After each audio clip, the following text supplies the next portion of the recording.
Welcome to the Table Service Podcast, where we'll dish on all things support, success, and beyond with the people and companies building the future of customer experience. Table Service is presented by Tavolo Consulting, and I'm your host, Jordan Hooker. Shmuel Saklad currently serves as the Senior Manager in the Enterprise Accounts Department at B&H Photo. In his work and personal life, he focuses on developing the next generation of leaders. He's seen what people can accomplish when they're empowered and guided to success.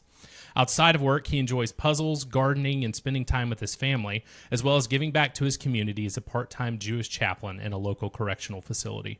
Shmuel, welcome to the table. Awesome. Thank you, Jordan. It's so exciting to be here. Yeah, glad to have you here. Thanks for taking the time. For our listeners who may not be familiar with you or may, but want to hear more, would love to hear a little bit more about you and what you do. Let's hear the story. Awesome. Let's do it. So, my name's Shmuel Saklad. I currently am, as you said, Senior Manager at B&H in the Enterprise Accounts Department. So I guess we'll dive into work first. So that B&H is a independent photo, video, audio retailer, very heavy in the retail space, but we do have a big presence in B2B as well. And, our department really is focused on those B2B customers.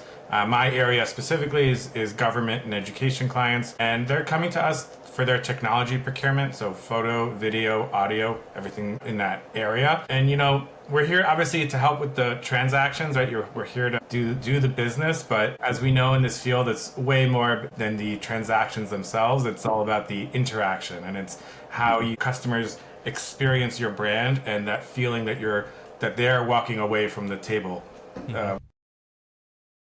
And that's really what our focus, and it's really how we drive our success, and that's really how we focus our employees and our all decision making, right? Is it everything we try to focus on is it better for the customers and the employees? And that's really a lot, how we go about our day.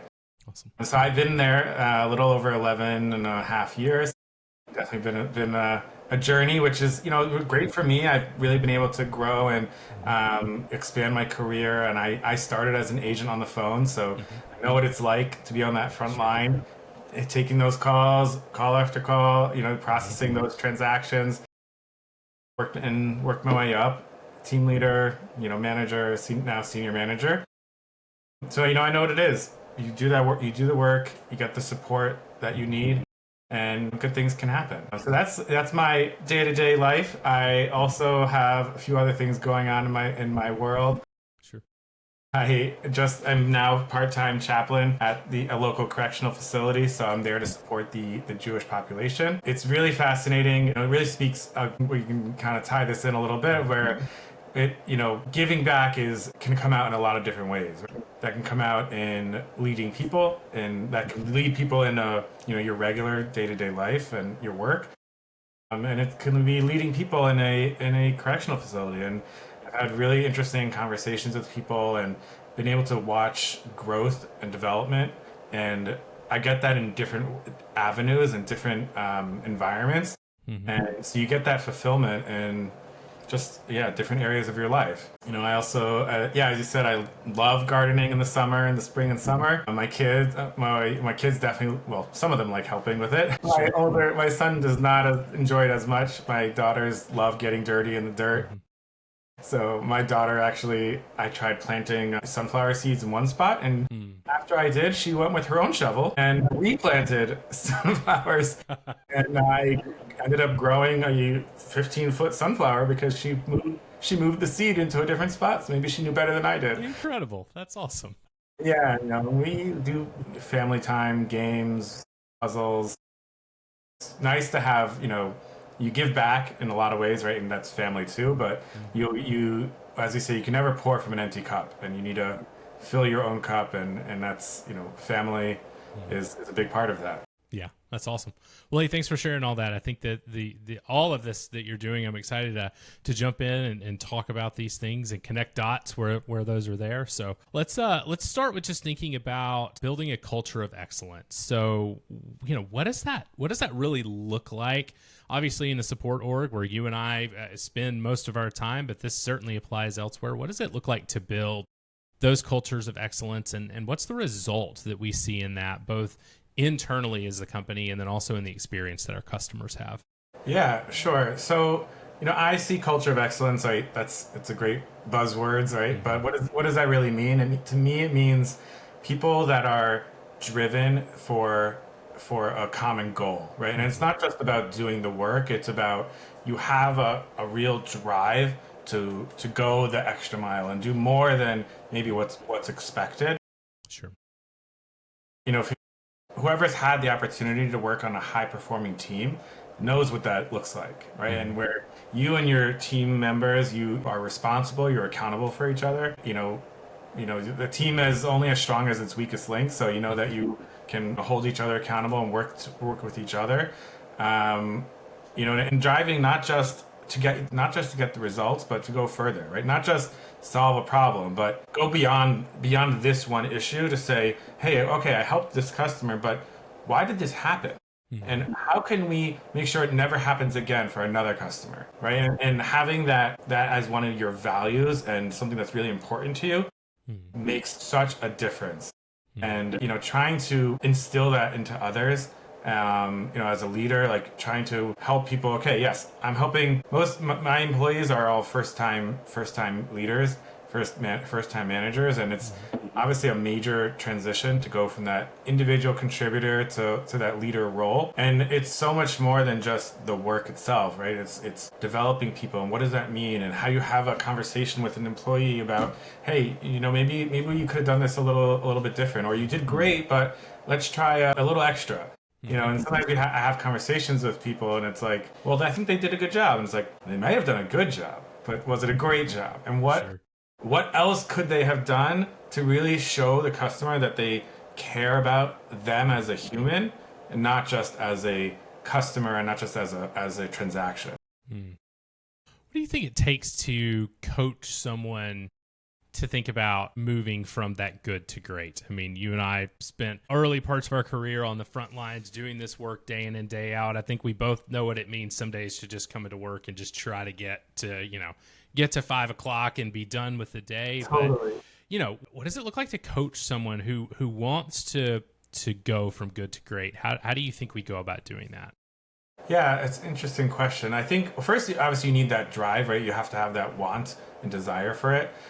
And then I think it's about breaking it down for somebody and real live situations. So, if I'm sitting with an employee or either frontline or frontline supervisor, and it's okay, hey, let's walk through this journey of this customer and see what happened, and let's brainstorm. What do you think? What do you think? Was this perfect? Is there anything else we could have done? And sometimes we did the best that we could, and that's great. But many times, you sit and you look at it and you're like, yeah, I see that we could have, maybe offered this step one earlier than we did. Where you see sometimes when you're in it and you're just in that conversation, you don't realize it. But when you have the opportunity to take that zoom out and say, let's look at this bird's eye top down from getting from point A to point D.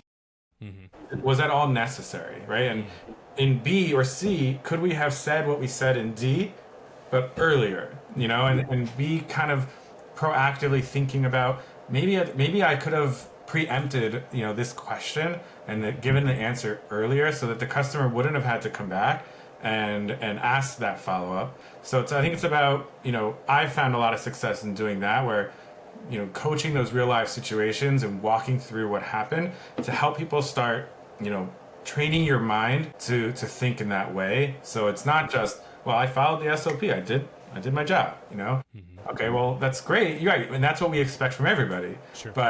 But how do we go that extra? How do we give the customer that extra where it's not just, yes, I did my job and okay, I'm satisfied as a customer, but you walk away feeling, wow, that was such a good experience. And we as consumers, we have those times, right, where we're like, ooh, that was awesome. Like I'm so impressed. Yeah. And that's, I think, what we want to try to do. Something else interesting I exercise I do sometimes with employees is tell them, think of a company that you feel like it just gives you a great feeling. Right? And, companies, sometimes people say like Apple or, or some company like that, or Chewy. Chewy's very known for this, and why do you have that feeling? What about that company gives you that feeling? And, be specific and, demonstrate what actions have they done that gives you that feeling, and then say, okay, now how do we take what that company does and apply it to ourselves? Right. And think about, don't you want your customers that you speak to feel that way? Yeah. And so going through some of these exercises where, as frontline agents, it's so easy to get, just in that, that road. I'm answering my calls, I'm doing it, right? You're doing it all day. And it's so easy to fall in that trap of I'm monotonous, not the right word, but just your day to day.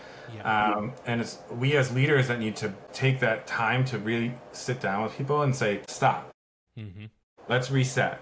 I get it. This is normal. This is human. But let's reset and say, what are we really here for? And how can I help fill your cup to be able to give it back to others? Yeah.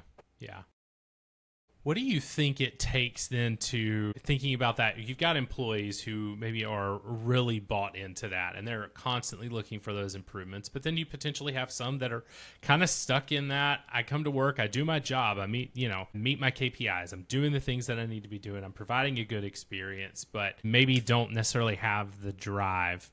How do you think we can begin to operationalize some of the things we're learning from those employees who are really delivering that great experience to help our other employees either grow into that or at least begin to develop an understanding of how to deliver it, at least a somewhat better experience? It's interesting. Yeah, because, not everybody's going to have that, right? You're going to have those worker bees who are just plugged in and doing their thing. And to an extent, that's fine as long as it's obviously meeting as you said, meeting the KPIs and meeting their expectations. But I think trying to give them that deeper understanding and doing what we can to support them and ask them, what are your goals? Why are you here? Are you here to just have a job? Are you here to just for the paycheck? And some people say yes, and then I say it's okay enough as long as it's not obviously giving any negative experiences. But I think that's one of the biggest challenges of leadership is those people that are just, I'm here, I'm doing my thing. Like, what do you want from me? And trying to just continue to instill that level of extra and give that over. I think that's really one of the biggest challenges, I would say, of leadership. Some things I think is what's similar. It's kind of what I said before about a team is as strong as its weakest link. So, if you work on the rest of the picture, well, most people don't want to be that weakest link. And they know when they are that weakest link. And they know and everyone else knows. You don't have to tell them or say, by the way, that you're the lowest performer. Somehow everybody just knows. Everybody knows, So for some people, that's a real wake-up call to say, and you have that, and you sit down with them and say, not in a negative way, just say, hey, how can I help you, right? Do you feel that you're performing at the level as everyone else? And how can I help you to give you that extra boost? Maybe they need to do some, and sometimes, you always walk that fine line as a leader of how much am I your manager versus how much am I your therapist, and you have to balance that. Obviously, you're not there to do everything for people and really be that figure for them. But in some ways you are, where you say, how can I, what tools can I help you with? Maybe you need to do a continuing education course about, inner motivation, and I'm here to help support you with it. Sure. So there are definitely ways. But if somebody doesn't have that drive, and they really just don't, it's very hard to change it. Yeah, absolutely. How do you think we can encourage managers that we are managing to coach folks like that? I mean, I think you and I both have experienced what it's like to move into that manager role for the first time, and hopefully you're in an environment where you've gotten some training and some development and you're a little bit more prepared. That was not my story the first time I became a manager. But, how do we help our new managers think about these things and go and learn these things early in their career? Yeah, it's a good question. Even before the management role, I think it starts even before then. Right, so if we've identified an employee who's a high performer, I don't mean high performer as in they do the most work and they're the most knowledgeable, because I think we're all past that point where that's the people we promote. right? It's people that have, in order to identify these people, you have to have leaders that are actively having these types of conversations with their employees, or you as the senior leader is having that conversation with that employee. Yeah. And it's really just identifying, asking employees, what's your goal? Mm-hmm. Are you happy with what you're doing? And that might be fine. Or do you want more? Do you want to grow? And if someone says, oh yeah, I want to be a manager. Well, why? Mm-hmm. Why do you want to be a manager? And it's like, if somebody says, I want more responsibility and whatever, have the authority, well, that's not really. Right. But it's, the people that say, well, I love helping people on my team. I love when someone comes to me and I can help them with a question. I really love when somebody stops asking me questions so often, where they've learned and they're gaining knowledge and experience. So that you can see, I haven't heard from this person. Wow, they must, hopefully that means they're picking it up, and those people that we identify as ones who like to give back and like to, help people develop. Those are the people we need to identify early and then sit with them and say, okay, what skills do you currently have and what skills do you need? And let me start talking to you about that now. Mm-hmm. Where you build in that safety of let's grow while you have a safety net so that you're not thrown in the deep end like the rest of us. Sure. Yeah, absolutely. I even sometimes I do role play with employees where it kind of throws them off because I pretend to be like that belligerent employee, and I'm like, you talk to me about my time and attendance, right? Like I can say, you really haven't shown up enough, you're coming late too often. Well, why do you care? And really throwing them off. Right. We've all been there. We've all had those difficult conversations where you're just and you're like a deer in headlights. Like, oh my goodness, why can't you just make that conversation easy for me? And I don't want anyone to ever feel like that. I don't want anyone to ever walk in a room, sit down with an employee, and feel that panic and deer in the headlights. Let me help you. Again, not that it's not going to be stressful or difficult, but you've had the experience and you've gotten the tools to be able to know how to respond and know what to say and not feel like you're on the defense. Yes. Yeah. Yeah, it's a long.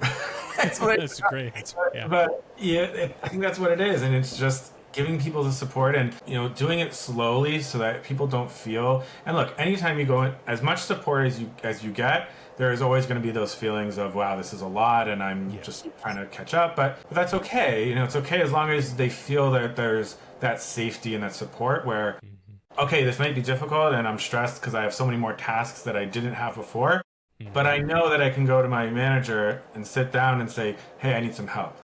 Right? And you've built that level of trust where they know that you're there for them and they're not going to be like, well, I can't believe you didn't look at that report today, Yeah, sure. And you're going to help them, and that's why you're there. So identifying people and then identifying critical core skills and help training them early and developing those skills so it's not a rush and a panic and I don't know what I'm doing. Yeah, for sure. How do you think we can coach folks who might come to us expressing an interest in management, in leading people, who perhaps have a misunderstanding of what that means, or potentially are folks who just still kind of see that as that's really the only way for me to grow in my career? I have to become a manager, otherwise I'm going to be stuck at this senior manager level for the rest of my life, or senior, associate or whatever it may be. How do you coach those types of folks?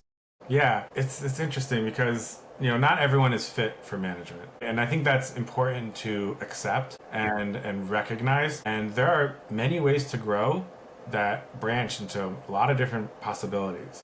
Right? So if somebody, again, so you have to people need to really understand what it is to be a leader and be in a leadership position where it is not easy. It is not always fun. And there's a lot of pressure.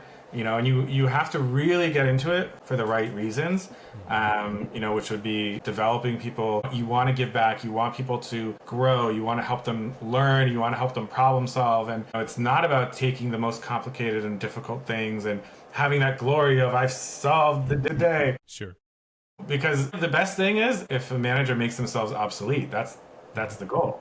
right? Like I've built a team that is high performing. They know what to do. Yes, they may come for questions here and there, but I don't need to be here, right? My need is about helping them continue their growth. So if somebody's doing it for their own, some people, yes, I want to grow my career. Okay, that's fine, but why, right? What's your purpose? What's your end game? What's your end goal? And if it's just about money and title, you're in the wrong game, my friend. Sure. You're just gonna set yourself up for failure. And I think just helping people understand and recognize that I'm not trying to discourage you from this role because, just because, like, I want you to be successful. And if you do this is not going to be successful for you. Mm-hmm. So let's talk about what would be successful for you. Yeah. So then it's about, okay, well, I like to ask people, what gives you the most fulfillment in life? Mm-hmm. What really fulfills you? What fills your cup? What gives you happiness? And sometimes people are like, I don't know. Right. Yeah. Nobody's asked them that question. Sure. They're taking a job because they need a job. Mm-hmm. So trying to work through that with them and say, okay, well, I like solving problems. Okay, that's great. Mm-hmm. Problem solving is a really important skill, and it can be in so many different ways. And there's a lot of you can go into a support role, not as a leader, but as a, that individual contributor who's that subject matter expert. Mm-hmm. And you can advance and grow in your career because people know that what you're talking about, and you know your stuff, and you know how to solve a problem. And that has nothing to do with leading people. Mm-hmm. So and helping people understand that even if that means you leave my team or leave the company, I'm okay with that because it's about you. It's about your growth and your happiness in life. Mm-hmm. And sometimes when you tell people that, and it's like, such an eye-opening thing for people to feel that they're supported as a person, and not like, well, I don't. You can't leave my team because I don't know what I'd do without you. Sure. Well, that's okay. Yeah. Like that's my problem, not your problem. Sure. Right. Exactly. Yeah. I love having people on my team that I do have that experience of, boy, if you left, like this would be a huge gap. Sure. But recognizing that, boy, that's okay. Like, this just tells me that this person has grown and developed, and like my efforts have made a difference. And so totally, I've had that where it was like my highest performing person who's doing great, moved into a different position, and it was like, low to me, but I was also so happy for them that they've grown. Yeah. Looking back 2-3 years, and I'm like, oh my God, this person is a different person. Right. Yes, they're giving back in a totally different way that is way more valuable than they were in my team. Yeah. Yes, absolutely. I guess as a manager leading teams and having worked in this space for as long as you have, what are the things that really encourage you in terms of like what's the thing that just continues to drive you to do what is hard work with people? Yeah, what really gives me the most satisfaction is watching my people grow and develop. Yeah. I had, recent experience where somebody was dealing with a problem, and I was like, okay, you let me know, like this is yours, work on it, let me know if you need any help. Mm-hmm. And I was like, yikes, I don't know what we're gonna do about this problem. And It was like a whole thing. And they came back and they said, I got it. I figured out where this product is, and I got in touch with the right person, and it's on the way where it needs to go. And I was like, oh my goodness. I told them, and I was like, I am so impressed that you did this. I really didn't know what we were going to do, and you did it, and I just beyond impressed. And such a feeling of satisfaction that somebody on my team was able to do that. And if I've been able to give to them and help them do that, that's like so rewarding and so satisfying. Yeah. Just watching and it's also, I think, important to take time to stop yourself and think about, how my people are doing now versus 6-12 months ago. We do performance reviews. We do every 6 months, and sometimes it's like, oh, I need to get through them because they're like stressful and whatever. Sure. But it's important to think about it and think about, where was this person a year ago? Mm-hmm. And where are they now? And to think about, wow, they've accomplished a lot this year. And wow, that's awesome. Mm-hmm. And that's so satisfying. Yeah. Yeah. I love that. I'm with you. Seeing that growth and that development and that independence that develops there, and the opportunity to see that is so incredible. And I'll give you a different example, not work related, in the correctional facility, where it's like I've sat with people and you know, in a correctional facility, obviously this is not like a very supportive and loving environment. Sure. Yeah. And to give people to feel that somebody can open up and express difficulties that they're going through and talk about their life, and they're doing it because you've built a safe, supportive space, is also incredibly rewarding. Yeah. Where somebody can talk about how they grew up on the streets, 11 years old, they were on the streets, you know, they had no role models, they were, you know, just surviving. And luckily for us, I have no idea what it is to be hungry on a street at 11 years old. Yep. You know, and I get it. Like, again, not to excuse behavior, right? Like, people do things, there are consequences to actions, but I can understand your challenge. And for you to be able to share that here, where there's nobody else in this facility that you have shared that with, that's satisfying. Yeah. There's something about becoming a person that people can trust to share with personally and professionally, that people can trust to be a voice and a listening ear. I think it's a really, really great place to be. I think if I can get to that place in my life, and I think you'd say the same, I'll be pretty happy with where I've gotten. Totally. You know, and it goes for family too, obviously, you know, friends, where your kids can come to you and say, hey, I messed up, or I need some help. No problem, we're here. Sure. Where they feel that love and support, or it's not, I need to hide this. Yeah. You know, I need to figure out how to solve it on my own. That's okay. That's why we're here to support you. Yeah, for sure. No, love that. As we wrap up this conversation, we'd love to just take a few moments for any last minute things you might want to share that you think we maybe didn't touch on that you'd love for our listeners to hear. Good question. Let me think about it for a second. I think it's just about, you know, being that it's also the holiday season, so just recognizing that there are, you know, our frontline workers are out doing the hard work of every day. I was literally this week, I was at a Verizon store upgrading my phone, and you know, it was busy, and like, that's fine. Like, I knew going in, I was like, it's holiday weekend, I know it's going to be busy. Sure. But, you know, recognizing and thanking them, or saying, hey, I know, I'm sure it was busy today, I really appreciate your help. Yeah. And being patient with them, and not getting frustrated and whatever because you didn't get what you wanted. And you know, these are people, and we have to remember that these are people we're talking to, and we have to support people in every way that matters. Yes. And you know, the front lines are really what makes or breaks an experience. Yes. As senior leaders can decide all the policies and values that we want, but if we're not supporting our frontline staff and helping them implement them, then the customers are going to go away. Yes. Yeah, absolutely.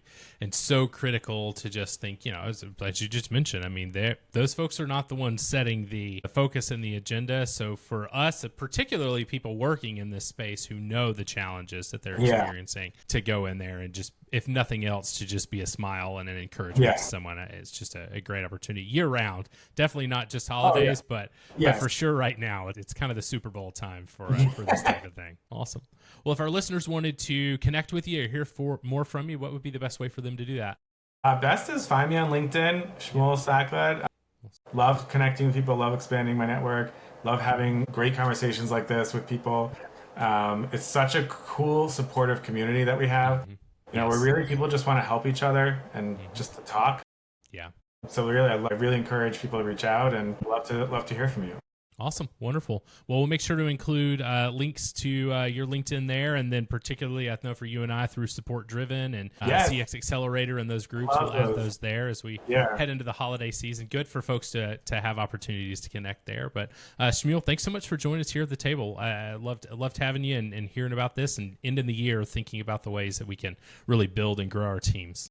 Absolutely. Thank you, Jordan. This has really been a pleasure. Yeah, absolutely. Have a good one.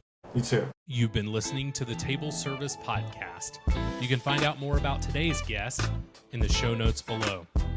The Table Service Podcast is presented by Tavolo Consulting, hosted by Jordan Hooker, music by Epidemic Sound.